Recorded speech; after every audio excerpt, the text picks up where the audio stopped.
दोस्तों, हम आप सभी लोगों के सामने जो है सुपर टेट 2022 के आपके बाल मनोविज्ञान के क्वेश्चन लेकर आए हुए हैं। और यह क्वेश्चन जो है बहुविकल्पी टाइप के क्वेश्चन होंगे और इसको हम लोग व्याख्या के साथ स्पष्ट करेंगे। और यहाँ से देखिए, जो क्वेश्चन है आपका 10 नंबर के क्वेश्चन आपके बाल मनोविज्ञान से पूछे जाते हैं। और इसके पहले आपका 10 नंबर के शिक्षण कौशल से पूछे जाते थे, तो उसके वीडियो को हम लोग कवर कर चुके हैं। और आज से जो है बाल मनोविज्ञान शुरू होगा और आज जो है आपका पहला वाला भाग आपका होगा।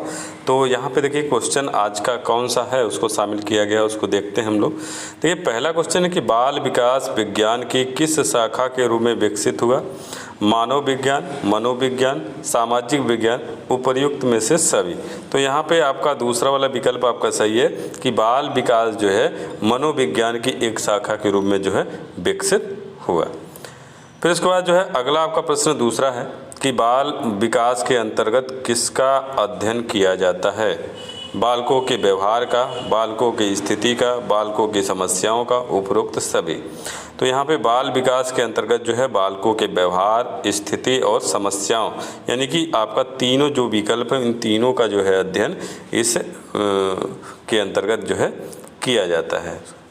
फिर इसके बाद जो है अगला आपका प्रश्न है कि बाल मनोविज्ञान की वह शाखा है जिसमें जन्म से परिपक्वता तक विकसित हो रहे मानव का अध्ययन किया जाता है। यह कथन है जेम्स एंडरसन, जेम्स ड्रेवर और क्रो एंड क्रो, उपरोक्त में से कोई नहीं। तो यहाँ पे आपका आंसर है जेम्स ड्रेवर। यानी जेम्स ड्रेवर ने कहा कि बाल मनोविज्ञान जो है मनोविज्ञान की वह शाखा है जिसमें जन्म से परिपक्वता तक विकसित हो रहे मानव का अध्ययन किया जाता है। फिर इसके बाद जो है अगला आपका प्रश्न है कि बाल मनोविज्ञान वह वैज्ञानिक अध्ययन है जो व्यक्ति के विकास का अध्ययन गर्भकाल के प्रारंभ से किशोरावस्था की प्रारंभिक अवस्था तक करता है। यह कथन है crow and crow, Thorndike, Pavlov, Adler. तो यहाँ पे जो आंसर है वो आपका सही है क्रो एंड क्रो का। क्रो एंड क्रो ने कहा था कि जो वह वैज्ञानिक अध्ययन है, मनोविज्ञान वह वैज्ञानिक अध्ययन है जो व्यक्ति के विकास का अध्ययन गर्भकाल के प्रारंभ से किशोरावस्था की प्रारंभिक अवस्था तक आपका किया जाता है। तो ये आपका पहला वाला विकल्प सही है, क्रो एंड क्रो।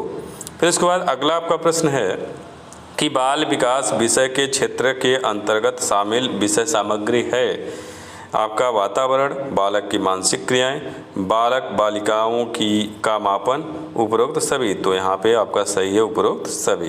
यानी बाल विकास के अंतर्गत जो है वातावरण, बालक की मानसिक क्रियाएं, बालक बालिका की मापन क्रिया, इन सब का जो है अध्ययन आपका इसमें शामिल आपका है।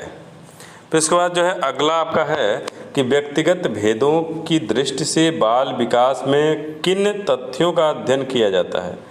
तो विकल्प आपके सामने है शरीर रचना एवं मानसिक योग्यता संबंधी भेद, संवेगिक एवं व्यक्तिगत संबंधी भेद, सामाजिक व्यवहार तथा भाषा विकास संबंधी भेद, उपरोक्त सभी। तो यहाँ पे आपका जो है व्यक्तिगत भेदों की दृष्टि में जो है बाल विकास के निम्न तथ्यों का अध्ययन किया जाता है। यानी शरीर रचना संबंधी भेद आपका, मानसिक योग्यता संबंधी भेद, संवेगिक भेद, व्यक्तिगत संबंधी भेद, सामाजिक व्यवहार, भाषा विकास संबंधी भेद, इन सब का अध्ययन इसमें किया जाता है। तो ये आपका चौथा वाला विकल्प जो है आपका सही हो जाएगा। फिर उसके बाद जो है अगला आपका प्रश्न है कि बाल विकास में बालक के किन मानसिक क्रियाओं का अध्ययन किया जाता है? प्रत्यक्षीकरण एवं सीखना, कल्पना एवं स्मृति, चिंतन एवं साहचर्य, उपरोक्त सभी। तो यहाँ पे आपका चौथा विकल्प आपका सही है, उपरोक्त सभी। यानी बाल विकास में बालक की प्रत्यक्षीकरण एवं सीखना, कल्पना एवं स्मृति, चिंतन एवं साहचर्य, इन सभी क्रियाओं का अध्ययन जो है किया जाता है। फिर इसके बाद जो है अगला प्रश्न है कि बालक की अंतः क्रियाएँ किस प्रकार की होती हैं? सहयोग एवं व्यवस्थापन, सामाजिक संगठन एवं संघर्ष, तनाव व प्रतिरोध, उपरोक्त सभी। तो यहाँ पे आपका उपरोक्त सभी होगा कि बालक की जो अंतः क्रियाएँ हैं वह सहयोग, व्यवस्थापन, सामाजिक संगठन, संघर्ष, तनाव और विरोधी प्रकार की हो सकती है।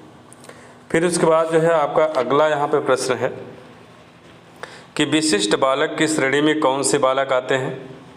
शारीरिक रूप से स्वस्थ रहने वाले बालक, पिछड़े बालक, अपराधी एवं समस्यात्मक बालक, उपरोक्त सभी। तो यहाँ पे ये आपका जो है चौथा वाला विकल्प सही है कि विशिष्ट बालक की जो श्रेणी है उसमें आपका शारीरिक रूप से अस्वस्थ यहाँ पे है। देखिए थोड़ा सा मिस्टेक हो गया है यहाँ पे, और हैगा अस्वस्थ रहने वाले बालक, पिछड़े बालक, अपराधी एवं समस्यात्मक बालक। तो ये सभी आपके तरह के जो बालक हैं उन सबको जो है विशिष्ट की संज्ञा में कहा गया है। उसके बाद अगला प्रश्न है, बालक के व्यक्तित्व के विकास में महत्वपूर्ण भूमिका होती है। किसका भूमिका होता है? शिक्षक का, अभिभावकों एवं परिवार, समाज, मित्र। तो यहाँ पे जो आपका सही आंसर है वो दूसरा वाला है, ये अभिभावकों एवं परिवार। यानी बालक के व्यक्तित्व के विकास में महत्वपूर्ण भूमिका जो है परिवार का होता है और उनके अभिभावकों का होता है। तो ये आज का जो हम लोग का क्वेश्चन रहा। उम्मीद है आपको हमारा ये क्वेश्चन अच्छा लगा होगा। इसी तरह के सुपर टेट से संबंधित सभी विषयों के हम लोग क्वेश्चन को लेकर आएंगे और पढ़ेंगे, और यहीं से लगभग अधिकांश क्वेश्चन इसी तरह के पूछे जाते हैं। तो आज के इस वीडियो में इतना ही, अगले वीडियो में फिर से मिलेंगे, तब तक के लिए अनुमति चाहते हैं। धन्यवाद दोस्तों।